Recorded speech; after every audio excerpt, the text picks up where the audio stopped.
Y vamos a ir a ese libro maravilloso de los Efesios, escrito por Pablo. Vamos al capítulo 3, vamos a estar viendo, realmente son todo continuaciones de la misma idea, aunque lo hagamos semanalmente y yo vaya poniendo un título semanalmente a la predicación, pero realmente es todo la continuación de una gran idea que Pablo está intentando manifestar aquí en este capítulo 3. Si me pones, Nico, tengo preparado los 3 puntos de la predicación con el título y todo, y vamos a leer primero estos versículos. Dice, voy a coger desde el versículo 8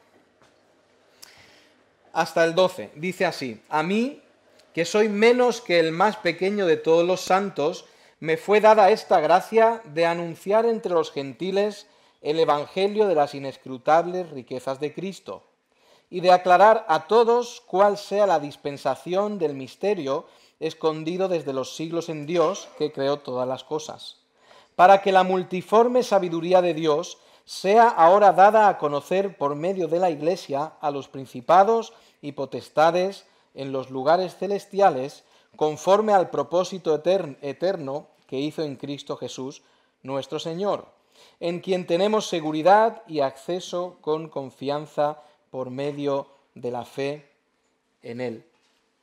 Siempre que nos encontramos a lo largo del Nuevo Testamento, siempre que nos encontramos la palabra para, está indicando la utilidad. Y yo creo que esto es muy sencillo entender. Cuando tú dices un martillo es para clavar clavos. Pues cuando usas la palabra para, estás demostrando la utilidad de algo. Cuando nosotros lo llevamos a la palabra de Dios, normalmente siempre que encontramos hay que... ¿No? Vale, no pasa nada. Cuando lo llevamos a la palabra de Dios, todos los para van a indicarnos la utilidad de lo que se está hablando. Fijaos que en el libro de Efesios tenemos varios paras. El primer para que tenemos es en el capítulo 1, versículo 5, que Dios nos predestinó para ser hijos. Lo que Dios quería hacer era hacernos hijos, y por eso hizo todo lo que nos escogió, nos predestinó, como dice ahí esos versículos al principio. Fijaos que tenemos en el versículo 16 o 17, un poquito más adelante, a Pablo orando otra vez, principio del 17, para que el Dios de nuestro Señor Jesucristo os dé espíritu de sabiduría y de revelación. Cuando vamos al capítulo 2, volvemos a tener esta palabra para, y esta palabra en el versículo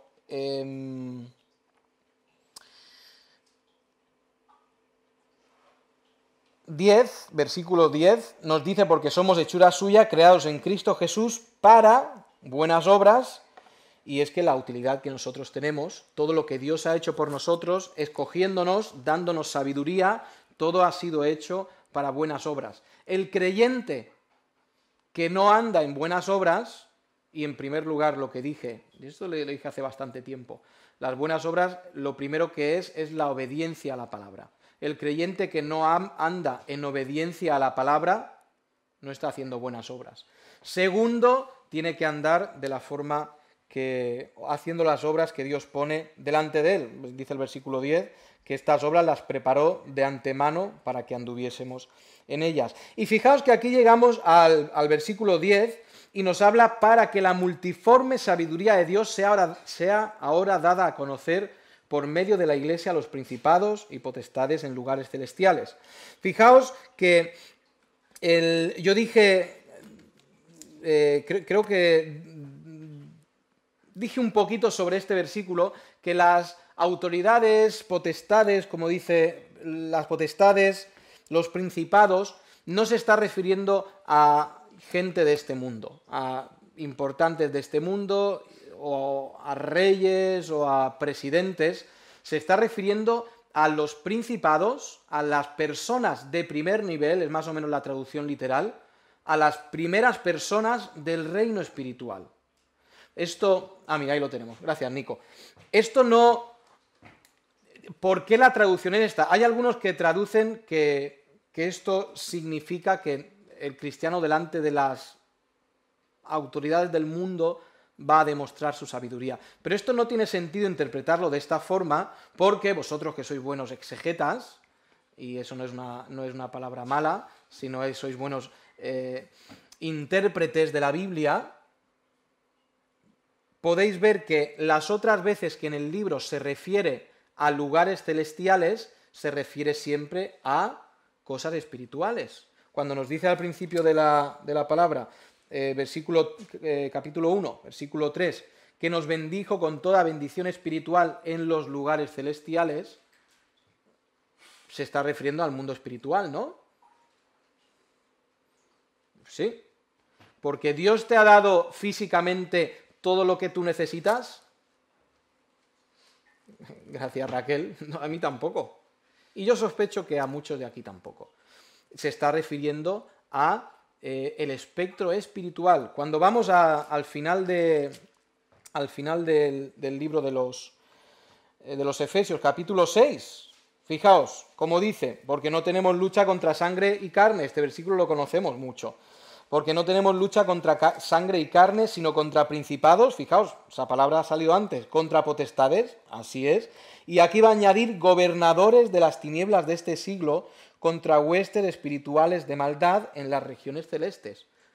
Nuestra lucha, tú no te peleas con una tentación, la tentación no viene físicamente y quiere matarte físicamente, no viene con una espada o una pistola, está hablando de la lucha espiritual.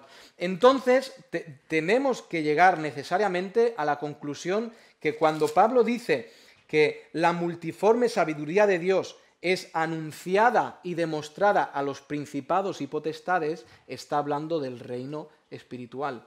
Ahora, nosotros tenemos poca información, relativamente poca información, de qué hay realmente en el mundo espiritual. Nosotros,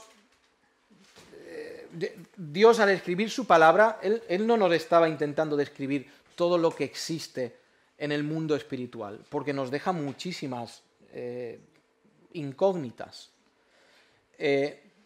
Tenemos algo de idea sobre los ángeles, sobre ciertas clases de ángeles, y se van a hacer divisiones de ángeles según su cercanía a Dios, según su poder, pero hay todo un mundo espiritual que nosotros desconocemos. Y Dios quiso que fuera de esta manera.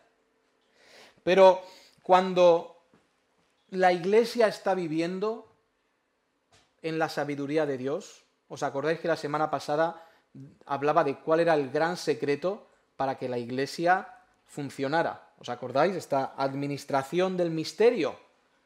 Y el gran secreto es que los hermanos y la cabeza de la Iglesia, o las cabezas de la Iglesia, conozcan la palabra de Dios y clamen por la sabiduría para aplicarla. Este era el gran secreto de cómo se administra la Iglesia. Cuando esto está ocurriendo, cuando los hermanos están buscando la sabiduría, la palabra de Dios para obedecerla y clamando a Dios por sabiduría, y los dirigentes de la Iglesia están haciendo lo mismo, la sabiduría de Dios, las maravillas de Dios son proclamadas a todo el espectro espiritual, a todo lo que existe espiritualmente. Esta idea, fijaos, lo hemos leído, o lo he leído yo en la primera carta que escribe el apóstol Pedro, 1:12. Fijaos cómo... Muy bien, aquí está. Fijaos ese último versículo que he leído. Bueno, desde el 10. Los profetas que profetizaron de la gracia destinada a vosotros inquirieron y diligentemente indagaron acerca de esta salvación, escudriñando qué persona y qué tiempo indicaba el Espíritu de Cristo que estaba en ellos, el cual anunciaba de antemano los sufrimientos de Cristo y las glorias que vendrían tras ellos. A esto se les reveló que no para sí mismos, sino para nosotros, fijaos qué bonita palabra viene ahora, administraban. ¿Os suena esta palabra? Claro, es la misma que había en Efesios. Cuando Pablo dice, Dios me ha dicho que yo aclare la administración, aquí es la misma palabra, fijaos. Administraban las cosas que ahora os son anunciadas por los que os han predicado el Evangelio por el Espíritu Santo enviado del cielo. Y fijaos qué cosa, cosas en las cuales anhelan mirar los ángeles. Dios ha hecho con la Iglesia algo maravilloso y los ángeles están maravillados por lo que Dios ha hecho. Esto es lo que nos está diciendo. Muy bien, pongo aquí un ejemplo que ilustra un poco para que entendamos. Imagínate que tú quieres construir... No, esta imagen es mejor. ¿Os acordáis de una serie televisiva que se llamaba MacGyver? ¿Sí? Muy bien. Lo increíble de este hombre, y esto es todo ficción, ¿de acuerdo? Eso no era de verdad, eso no existe. Vi hace poco una foto de él que le había dejado el coche tirado en la autovía y no sabía arreglarlo. Todo esto es ficción. Lo maravilloso de este hombre, que alucinaba a todo el mundo, es que él hacía una bomba con un clip, una goma del pelo y un chicle, y él hacía explotar un edificio entero. Esto era lo maravilloso de él.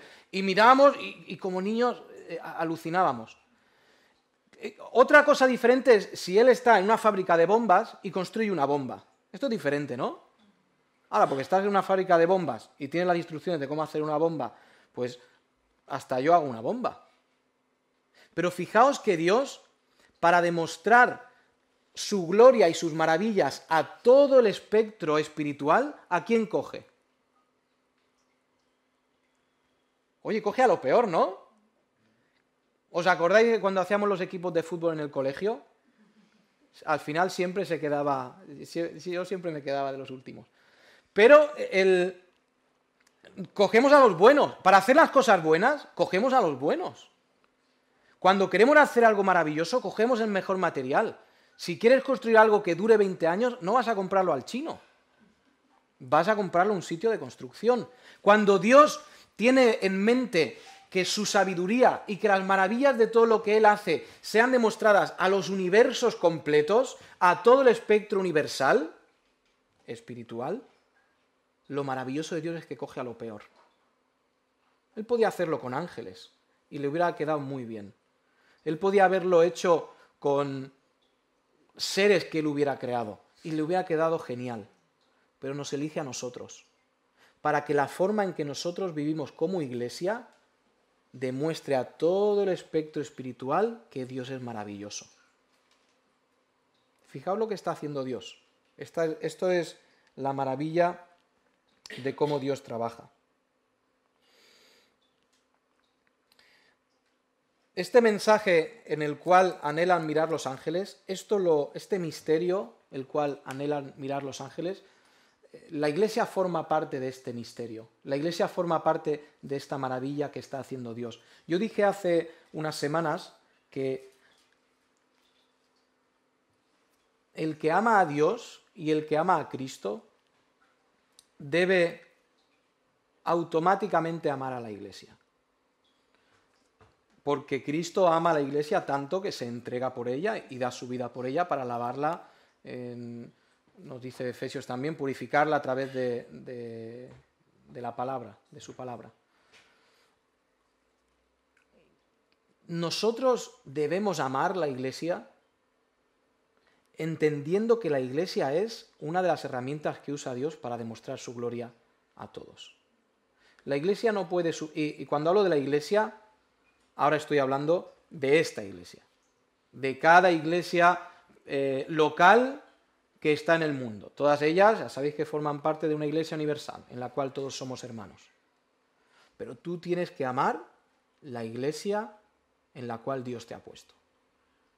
Tienes que entregarte por ella, como nos dice Efesios. Pero, bueno, tenemos aquí los 3 puntos, antes de que se me pase esto.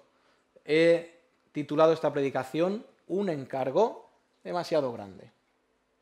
Porque evidentemente para la Iglesia es un encargo muy grande que caiga sobre nuestros hombros la responsabilidad de demostrar lo maravilloso que es Dios a todo el reino espiritual. En segundo lugar, nuestra responsabilidad. Y nuestra responsabilidad es que la sabiduría de Dios sea proclamada. Y en tercer lugar, un centro de entretenimiento.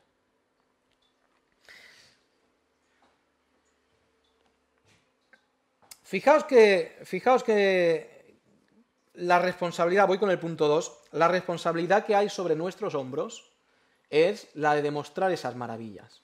Ahora, la Biblia dice nosotros somos cartas abiertas, la Biblia nos dice que nosotros somos la sal de la tierra, somos la luz del mundo, creamos un impacto, debemos crear un impacto en la sociedad en la que estamos, y eso funciona muy bien, o debería funcionar muy bien a nivel personal. A nivel personal, cuando un no creyente, alguien que no cree, ve tu vida, debería decir, pues es curiosamente distinto al resto de personas. Hay algo en él que es distinto, no reacciona como los demás, no se enfada como los demás, siempre está dispuesto a ayudar, etcétera, etcétera. Eso es ser luz, eso es ser sal. Pero fijaos que Efesios no nos habla individualmente. ¿Qué dice? ¿Quién es la responsable de demostrar esas maravillas de Dios a nivel espiritual? Pablo podía haber dicho, y lo habría dicho muy bien. Pablo podía haber dicho, vosotros sois encargados de que la sabiduría de Dios sea dada a conocer a todas las huestes espirituales. Pero ¿qué es lo que dice Pablo? No dice vosotros. No dice los hebreos, no dice los gentiles. ¿Qué dice? Esto es el 3. La iglesia. Espera un momento. Esto se complica. Cuando tú quieres salir a dar un paseo, quieres salir al monte, al campo, quieres dar una vuelta, pues te organizas la agenda y sales, si tienes la posibilidad, el tiempo o lo que sea. ¿Pero has intentado organizar algo con mucha gente? Si has intentado organizar algo con mucha gente, seguramente tendrás el pelo un poquito blanco. Porque no es fácil. Porque uno no puede, porque al otro no le gusta, porque al otro le viene mal, porque el otro prefiere lo que sea. Cuando Dios decide una herramienta para que sus maravillas sean demostradas delante del espectro espiritual, no coge a personas individuales. ¿Qué coge? La iglesia. Yo he hablado muchas veces de estos creyentes que dicen, yo no necesito una iglesia. Yo, por mí mismo, estudiando y orando y alabando, yo no necesito una iglesia. ¿Sabes qué? Eso no funciona así. Porque cuando tú no formas parte de una iglesia, estás perdiendo uno de los grandes propósitos que Dios planeó para ti, que es formar parte de algo que es tan maravilloso que demuestra la gloria de Dios en todo el espectro espiritual. Por eso hay que formar parte de una iglesia. Por eso nosotros tenemos que estar trabajando para la iglesia, y no me estoy refiriendo a trabajar con una escoba, tenemos que estar trabajando para que nuestra iglesia sea esa luz de gloria para Dios. ¿Cómo se trabaja para la iglesia? Pues Esther hablaba del perdón. Perdonar es trabajar para que la iglesia dé gloria a Dios. Amar al hermano es trabajar para que la iglesia de Dios dé gloria a Dios. Reunirnos, charlar, abrir el corazón, peticiones de oración, orar por un hermano. Todo eso hace que la iglesia se una, que la iglesia se ame y que la iglesia demuestre estas maravillas delante del espectro espiritual. Ahora, esto significa, si en sentido positivo edificamos la iglesia, en sentido negativo destruimos la iglesia, ¿no? Cuando tú estás haciendo que tu iglesia sea más unida, a través de estas cosas que he dicho, tú estás trabajando para que la gloria de Dios sea manifestada, la sabiduría de Dios sea manifestada. Cuando tú estás trabajando en la otra dirección, estás haciendo la obra de Satanás. Y se pueden acercar a Dios, y no creo que esto ocurra, pero se pueden acercar a Dios estos principados y potestades y decir, oye Señor, oye Dios, ¿tú no habías hecho algo maravilloso en la iglesia de Irún? Pues míralos, la que tienen liada. Porque este no habla con el otro se pelea con el otro no soporta al otro, el otro no tiene paciencia con el otro no quiere ni ver al otro. Mira cómo se demuestra tus maravillas, Señor. Y lo que está diseñado como una herramienta para dar gloria a Dios se convierte en una herramienta para dar vergüenza a Dios. Cuando individualmente nosotros no estamos edificando la iglesia a través de nuestros dones. Para edificar la iglesia a través de nuestros dones, para que las maravillas de Dios sean demostradas a todo el espectro espiritual, se necesita en primer lugar fidelidad a la iglesia.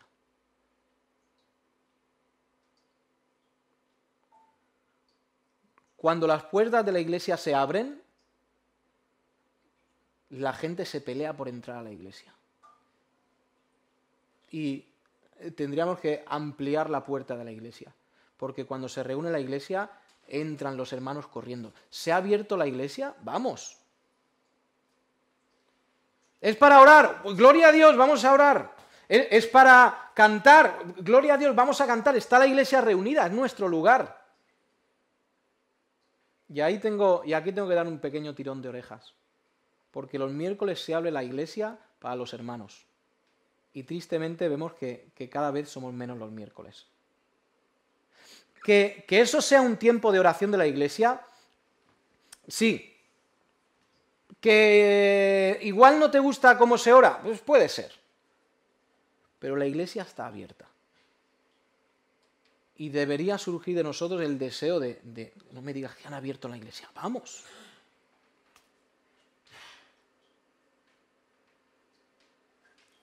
Pero cuando falta el deseo, quizá es indicación de una enfermedad. ¿Sabéis que cuando la gente está muy enferma, quiere comer? No le interesa comer. Mira la comida y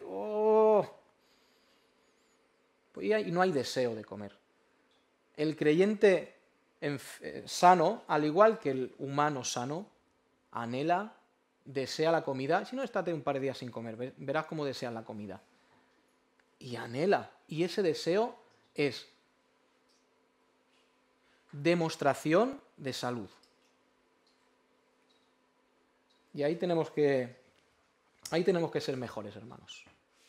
Y evidentemente yo entiendo que hay gente que trabaja, gente que no puede, gente con muchas obligaciones.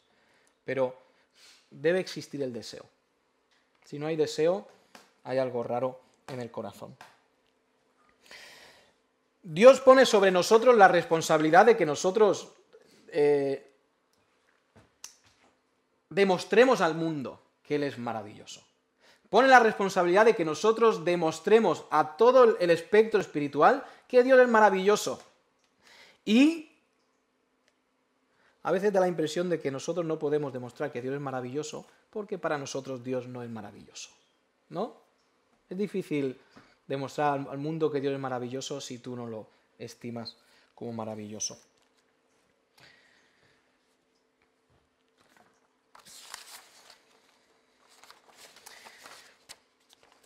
Decía antes, me he quedado a medias de compartir una idea.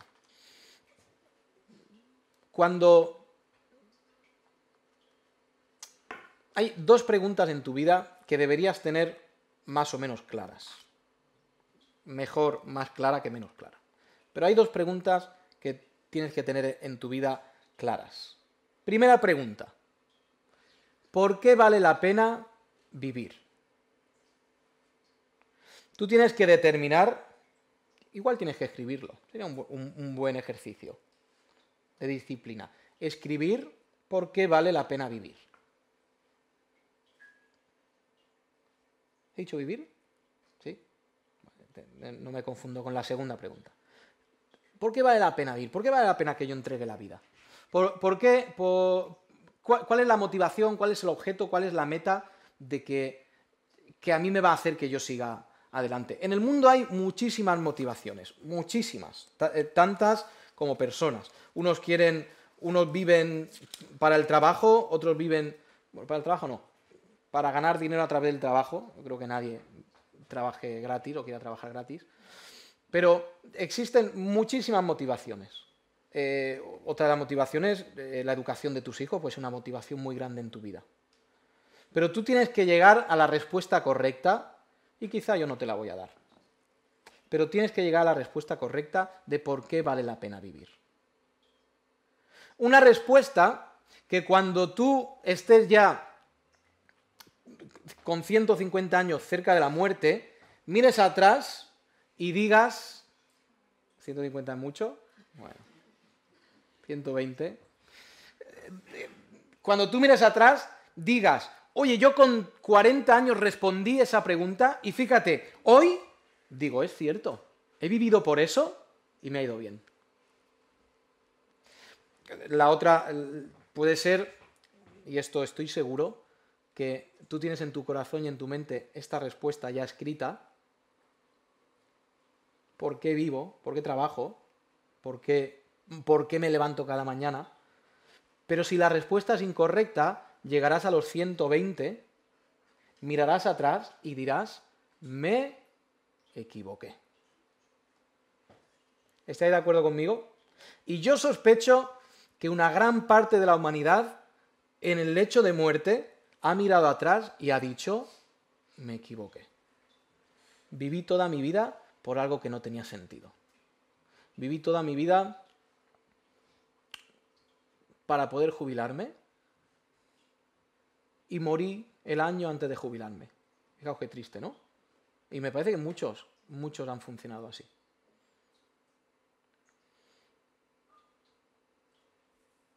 La segunda pregunta está muy relacionada. La segunda pregunta es, ¿por qué vale la pena morir?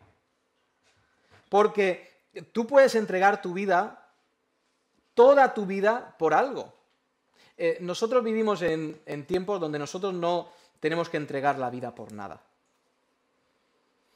Han habido épocas en que nuestros hermanos, los que han vivido antes que nosotros, han tenido que entregar su vida por la Iglesia, han tenido que entregar su vida por el testimonio, han tenido que entregar su vida por el cristianismo. Y sabéis, yo no soy sociólogo, ya lo sabéis, pero yo tengo la gran sospecha que en la Iglesia perseguida no había gente jugando al cristianismo. ¿Pensáis igual que yo? No había gente jugando a ser cristiano. No había gente jugando a más o menos yo sé lo que tiene que hacer un cristiano, cómo tiene que vivir, pero es un juego. Yo sospecho que cuando tienes que entregar la vida por algo, para ti tiene muchísimo valor. Los hermanos nuestros que ya vivieron, que murieron por la Iglesia, sabían por qué estaban entregando la vida. Y en el patíbulo todos sabían, he acertado la respuesta de por qué es correcto morir.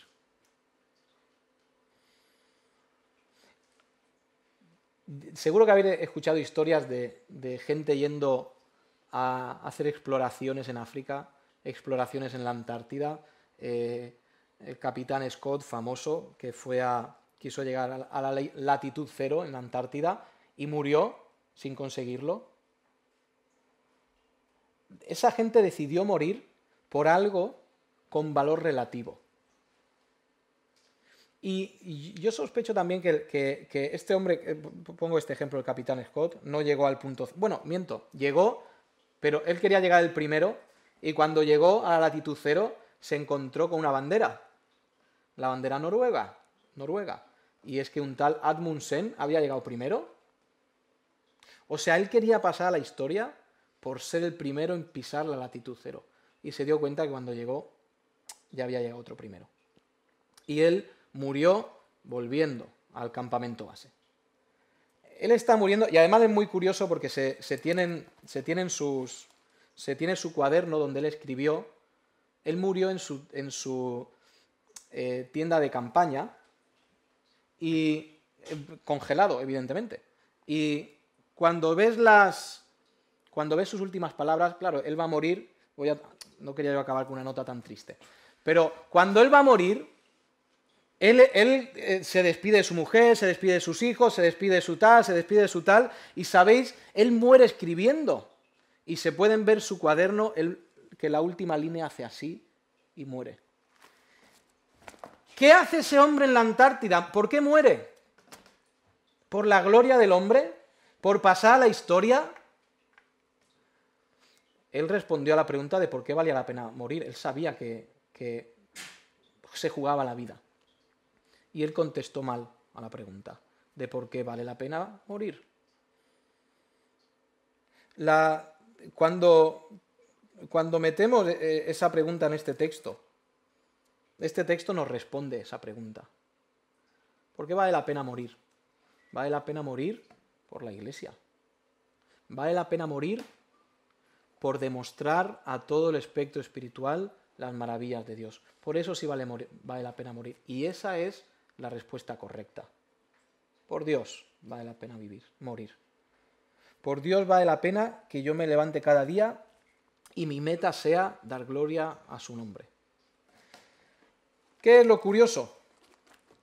Que no se puede hacer individualmente. Que como aquí Pablo lo plantea, es que esto se hace en equipo. Y para eso necesitamos que cada hermano en la Iglesia esté fielmente valorando la comunión, perdonando, amando. Último punto. Un centro de entretenimiento. La Iglesia no puede ser, dejadme que use una palabra rara, la Iglesia no puede ser eclesiocéntrica. El centro de la Iglesia no puede ser la Iglesia misma. Eso no tiene sentido. Porque ya nos ha aclarado Pablo que el propósito para la Iglesia es que dé gloria a Dios. Una congregación de hermanos es una congregación de gente que está peleando por esta meta. Imaginaos que hacen la Beovia a San Sebastián y dicen, bueno, vamos a correr todos por aquí, pero la meta cada uno decide dónde. Es un poco complicado, ¿no? Decidir quién ha ganado.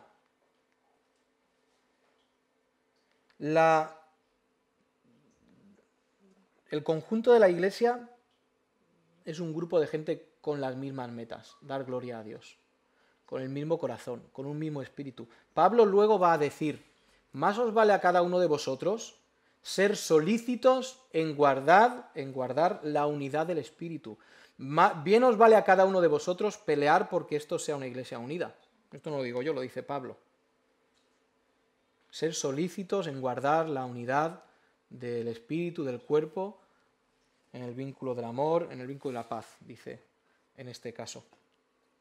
Una iglesia no es un centro religioso donde las personas religiosas se sienten bien. Eso no es la iglesia. La iglesia no es un lugar donde tú vas a ver cuánto puedes sacar de la iglesia o a ver de cuántos me puedo aprovechar, como pasa en algunos sitios. La iglesia es un lugar donde se viene a trabajar, donde se viene a amonestar, donde se viene a exhortar. Y se hace esto de muchas maneras.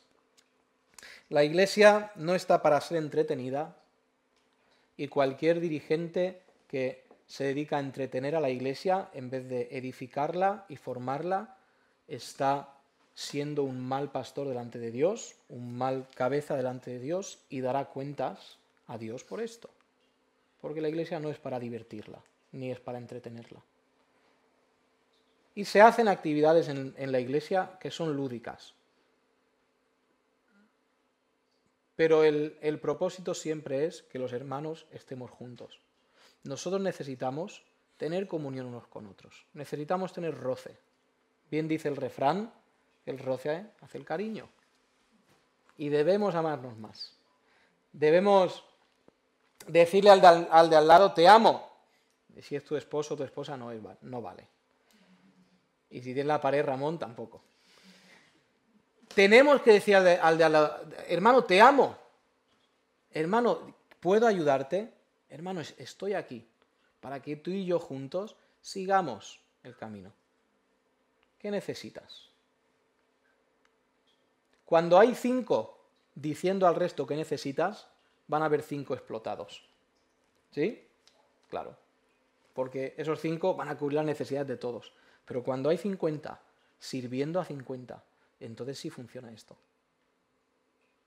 Y este es un tema muy grande, cómo se edifica la iglesia, pero la meta que tenemos que tener en mente es que cada uno debe trabajar individualmente para que esta iglesia refleje la sabiduría y las maravillas de Dios. Eso es lo que se nos debe quedar en la cabeza. ¿Es un encargo demasiado grande? ¿Qué creéis? ¿Que yo tenga que reflejar la gloria de Dios? Madre mía, qué desastre. ¿Quién es el único que es capaz de hacer que esto funcione?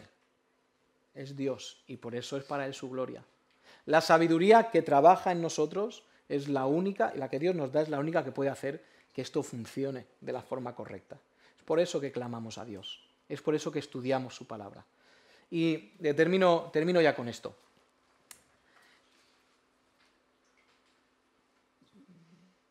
Nos dice Efesios un poquito más adelante que Cristo ama a la iglesia tanto que se entrega por ella para lavarla a través de la palabra de Dios.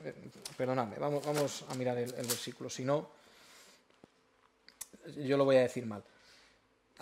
Está hablando de maridos, amad a vuestras mujeres, versículo 25, así como Cristo ama a la iglesia, se entregó a sí mismo por ella para santificarla, habiéndola purificado en el lavamiento del agua por la palabra. Habiéndola purificado, está en pasado, ¿no? ¿Sí? Sí, si mi sintaxis no es errónea, está hablando de habiéndola purificado, la ha purificado ya, la ha lavado ya. ¿Qué decimos a eso? ¿Está la iglesia lavada? Gracias, Ramón. La iglesia está lavada. Está lavada en la sangre de Cristo. Pero parte de la santificación es que nosotros, y esto es a nivel espiritual, todos hemos sido lavados.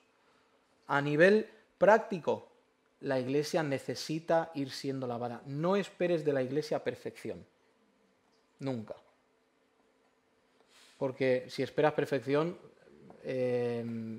seguramente cuando tú pisas la iglesia tú añades un poco de imperfección. El primero que llega a la iglesia, que es Iñaki normalmente, es el primer imperfecto. Y el último que sale de la iglesia, a veces Iñaki, a veces David, es el último imperfecto. Porque la iglesia es así. Y forma parte de cómo Dios la ha diseñado, que aprendamos a amarnos, que aprendamos a ser pacientes. Y así, esa es una de las formas de dar gloria también a Dios. Vamos a terminar en oración. Voy a clamar al Señor que nos dé esa sabiduría que necesitamos. Eterno Dios y Padre, glorioso eres tú y maravillosos tus planes, maravillosos tus propósitos, mucho más de lo que nosotros podemos imaginar, más de lo que nosotros podemos planificar. De ninguna manera nosotros podíamos haber planeado este misterio, como lo dices tú, tan maravilloso que es la Iglesia. Señor, gracias porque nos has dado un lugar, nos has dado una iglesia, no nos has dejado solos, sino que nos has dado un grupo de hermanos en los cuales, a veces con más dificultad, a veces con menos dificultad, pero hay amor, hay paciencia. Y Señor, ruego que nos des cada día de tu sabiduría, primeramente a los que estamos en alguna posición de autoridad, sabiendo que hay más responsabilidad sobre nosotros, que nos dé la sabiduría para gobernar este pueblo, y también a cada hermano que le des la sabiduría para vivir personalmente y también para saber cómo vivir en comunidad, cómo edificar esta que es tu preciosa iglesia. Gracias por estos principios que tú nos das en tu palabra y que aprendamos nosotros a aplicarlos de una forma práctica en nuestra vida. Gracias en el nombre de Cristo. Amén.